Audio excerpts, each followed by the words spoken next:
తీసేస్తే దారుణమైన పరిస్థితి అవుతుంది. అయ్యిందా? అంటే బ్రేక్ దర్శనాలకు ఏదో మారుస్తున్నారన్నారు. దర్శనం టైమింగ్ మార్చడం వేరు, వాళ్ళ టైమింగ్ మారుస్తారు విఐపీలు. శ్రీవాణికి అట్లా కాదు కదా, ఇప్పుడు చక్కగా నడుస్తున్నది కదా అది. ఇవన్నీ ఒక వ్యవస్థని వ్యవస్థలాగా నడవనియాల.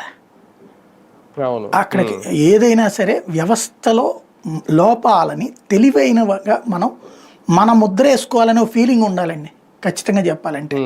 అట్లాంటి ఫీలింగులు అప్పట్లో ప్రసాద్ గారు చేశారు, ఆయన పేరు ఎప్పటికీ గుర్తుపెట్టుకుంటారు కొండపైన. అట్లాగే రమణాచారి చేశారు, ఆయన పేరు గుర్తుపెట్టుకుంటారు కొన్ని. అట్లాగే ధర్మారెడ్డి కొన్ని చేశారు.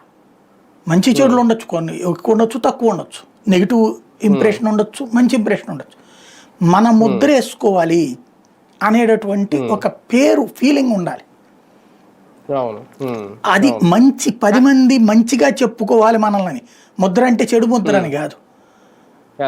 ఇప్పుడు తిరుమల కొండ మీద దశాబ్దాలుగా పనిచేస్తున్నటువంటి ఉద్యోగులకి స్థలాలు ఇవ్వాలి అన్నది అప్పుడు కరుణాకర్ రెడ్డి అనుకున్నాడు, తన ముద్ర పడిపోయి ఉంటుంది అన్నటువంటి.